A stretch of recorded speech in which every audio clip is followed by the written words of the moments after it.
ለኛ ምንድነው? ምናልባት በጦር ሜዳ ማሸነፍ ወይም ዘመናዊ መሳሪያ መታጠቅ ሊመስልን ይችላል። ለሐድዛቢዎች ግን ጀግንነት ማለት በባዶ እግር በእጅ በተሰራ ቀስትና በልበ ሙሉነት ከአፍሪካ አስፈሪ አራዊት ጋር ፊት ለፊት መጋፈጥ ነው። እነሱ የአንበሳን ግዛት ሰምተው አይሸሹም። ይልቁንም አንበሳው ያደነውን ሲበላ ሄደው ድርሻችንን ስጠን የሚሉ ደፋሮች ናቸው። ክቡራት ተመልካቾቻችን በዛሬው ፕሮግራማችን የሐድዛቢዎችን የኑሮ ዘዬ የምናስቃኛችሁ ይሆናል። ፕሮግራሙን ወደ እናንተ አዘጋጅቼ የማቀርበው እኔ ኤፍሬም ታጠቅ ነኝ። ለቻናላችን አዲስ የሆናችሁ ተመልካቾቻችን ቻናላችንን ላይክ፣ ሼር፣ ሰብስክራይብ በማድረግ ተጨማሪ ቪዲዮዎች እንዲደርሷችሁ ማድረግ ትችላላችሁ። አብራችሁን ቆዩ።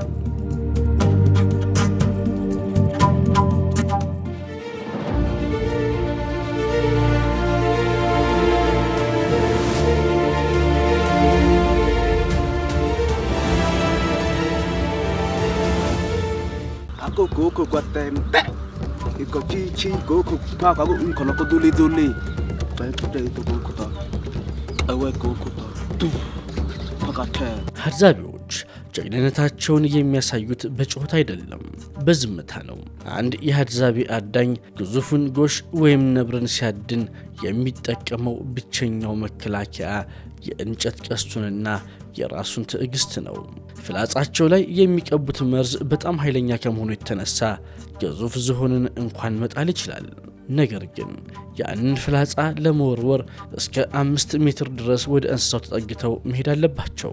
ይህ ማለት በሞትና በሕይወት መካከል ያለች ጠባብ መስመር ላይ መቆም ማለት ነው። ሐድዛቢዎች አንበሶች አድነው ሲበሉ ካዩ 3 ወይም 4 ሆነው ቀስታቸውን ወጥረው ወደ አንበሶቹ ይሄዳሉ። አንበሶቹም የእነዚህን ሰዎች ፍርሃት አልባነት ሲያዩ ለቀውላቸው ይሸሻሉ። ሐድዛቢዎች የሚፈልጉትን ስጋ ቆርጠው ከወሰዱ በኋላ ቀሪውን ለአንበሶቹ ትተውላቸው ይሄዳሉ። ይህ በጉልበት ሳይሆን በስነ ልቦና የበላይነት የሚደረግ የጀግንነት ተግባር ነው። የሐድዛቢ ወጣት ጀግና ተብሎ የሚታሰበው ትልቅ እንስሳ አድኖ ሲመጣ ነው። በተለይም ዝንጀሮዎችን ለማደን ሌሊቱን ሙሉ ዛፍ ላይ ተኝተው የሚያድሩበት መንገድ የሚገርም ነው። ጨለማውን፣ ቅዝቃዜውንና በዙሪያቸው ያሉትን አዳኝ አራዊቶች ሳይፈሩ ለቤተሰባቸው ምግብ ይዘው ለመመለስ የሚያሳዩት ጽናት የጀግንነታቸው መገለጫ ነው። አንድ የሐድዛቢ ወንድ ጀግንነቱን የሚያሳየው በጠባሳው ሳይሆን ቤተሰቡን የመመገብ አቅሙ ነው። ፍርሃት ለሐድዛቢዎች የቅንጦት ስሜት ነው ይላሉ። ምክንያቱም በዚያ ጫካ ውስጥ ለአንድ ሰከንድ መፍራት ማለት ራስን ለሞት አሳልፎ መስጠት ማለት ነው።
የሀድዛቢዎች ጀግንነት ተፈጥሮን የማሸነፍ ሳይሆን ከተፈጥሮ ጋር እኩል የመቆም ጀግንነት ነው።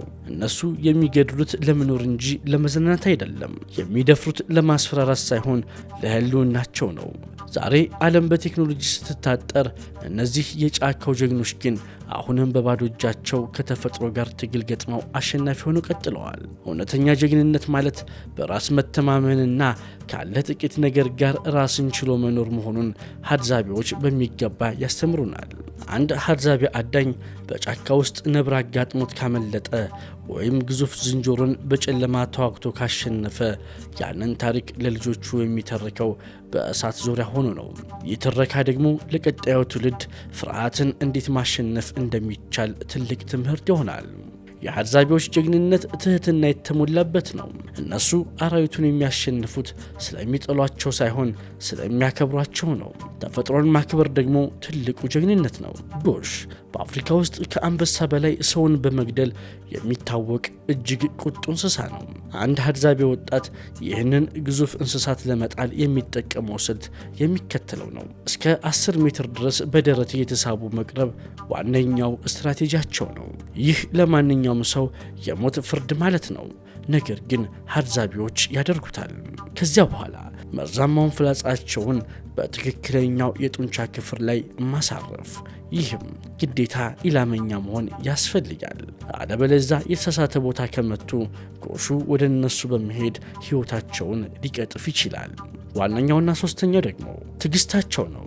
እንስሳው ተቆጥቶ ሊወጋቸው ሲመጣ ዛፍ ላይ በመውጣት ወይም ቁጥቋጦ ውስጥ በመደበቅ ሰዓታቸውን ይጠብቃሉ። ይህ አደን ለአንድ ሙሉ ቀን ወይም ከዚያ በላይ ሊቆይ ይችላል። ሳይበሉና ሳይጠጡ በፀሐይ ቃጠሎ ውስጥ እንስሳውን ተከታትሎ መጣል ከጀግንነትም በላይ የአእምሮ ጥንካሬን ይጠይቃል።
በሀድዛቢዎች ማህበረሰብ ውስጥ ጀግንነት ሜዳሊያ አያሸልምም። በሰውነታቸው ላይ ያለው ጠባሳ፣ በእጃቸው ላይ ያለው የጥንካሬ ምልክትና ቤተሰባቸውን በምግብ የመሙላት ችሎታቸው ትልቁ ክብራቸው ነው። ጀግንነትና አደም ብቻ አይደለም የሀድዛቢዎች ሕይወት። ልክ እንደ ማንኛውም የሰው ልጅ እነሱም ይዋደዳሉ፣ ይጋባሉ፣ የታመመውንም ያስታምማሉ። ነገር ግን የእነሱ መንገድ ከእኛ ፍጹም የተለየ ነው። በሀድዛቢዎች ዘንድ ጋብቻ በጣም ቀላል ነው። እንደ እኛ ትልቅ ድግስ፣ የሰርግ ልብስ ወይም ብዙ ጥሎሽ የለውም። መስፈርቱም አንድ ወጣት ሴትን ማግባት ከፈለገ ማሳየት ያለበት ብቸኛው ነገር አደን ነው። ትልቅ ዝንጀሮ ወይም አንበሳ አድኖ ለልጅቷ ቤተሰቦች ካቀረበ እርሱ ቤተሰብ የማስተዳደር ብቃት እንዳለው ይረጋገጣል። ውሳኔውም ምርጫው የሴቷ ነው። ካልፈለገችው ማንም አያስገድዳትም። በሚገርም ሁኔታ ጥንዶቹ ካልተስማሙ በሰላም ይለያያሉ። ንብረት ስለሌላቸው የሚካፈሉትም ነገር የለም። ልጆቹ ግን ሁልጊዜም የጋራ ናቸው። መላው ጎሳ እንደ አንድ ቤተሰብ ነው የሚያሳድጋቸው። ሀድዛቢዎች የታመመን ሰው የት ይወስዳሉ ብላችሁ ታስቡ ይሆናል። መልሱ እግራቸው ስር የሚለው ነው። ለእነሱ እያንዳንዱ ቅጠል፣ እያንዳንዱ ስርና ቅርፊት መድኃኒት ነው። ሆዳቸውን ሲያማቸው የአንድን ዛፍ ቅርፊት ቀቅለው ይጠጣሉ። ለቁስላቸው ደግሞ ማርን እንደ አንቲባዮቲክ ይጠቀማሉ። ለእባብ ንክሻም ልዩ የሆኑ ስሮችን በማግኘት መርዙን ያረክሳሉ። የሚያስደንቀው ግን በምግብ ስርዓታቸው ምክንያት እንደ ስኳር፣ ደም ግፊት ወይም የልብ ህመም ያሉ የዘመናዊ የዓለም በሽታዎች በእነሱ ዘንድ አይታወቁም። ጀግንነታቸው በአካል ብቻ ሳይሆን በሽታን በመቋቋማቸውም ጭምር ነው። ሀድዛቢዎች ስለ ትላንት አይቆጩም፣ ስለ ነገም አይጨነቁም። ነገ ምን እበላለሁ ብሎ የሚጨነቅ ሀድዛቢ የለም። የፍልስፍናቸው በዘመናዊው ዓለም ላለን ሰዎች ትልቅ ትምህርት ነው። ሰዓት የላቸውም። ሰዓታቸው ፀሐይ ናት። ፀሐይ ስትወጣ ይነሳሉ፣ ስትገባ ይተኛሉ። ጭንቀትም የለባቸውም። ምግብ ካገኙ ይበላሉ፣ ካጡ ደግሞ በትዕግስት ይፈልጋሉ። ይህ የአእምሮ ሰላም በዓለም ላይ ካሉ ደስተኛ ሰዎች መካከል አንዱ እንዲሆኑ አድርጓቸዋል። ክቡራትና ክቡራን ተመልካቾቻችን ስለ ሀድዛቢዎች የነበረን ቆይታ እዚህ ላይ ያበቃል። በታንዛኒያ ዱር ውስጥ የቀሩት እነዚህ ጥንታዊ ሰዎች እኛ የረሳነውን የሰው ልጅ መሠረታዊ ማንነት ያስታውሱናል። ጀግንነት ማለት መግደል ሳይሆን ማዳን ነው። ሀብት ማለት ማከማቸት ሳይሆን ማካፈል ነው። ደስታ ማለት ደግሞ ከተፈጥሮ ጋር ተስማምቶ መኖር ነው። የሀድዛቢዎች ታሪክ የአንድ ጎሳ ታሪክ ብቻ ሳይሆን የእኛም የቀደም ታሪካችን ነው። አብራችሁን ስለቆያችሁ እናመሰግናለን። ፕሮግራሙን አዘጋጅቼ ያቀረብኩላችሁ ኤፍሬም ታጠቅ ነበርኩኝ። ቸር ቆዩን።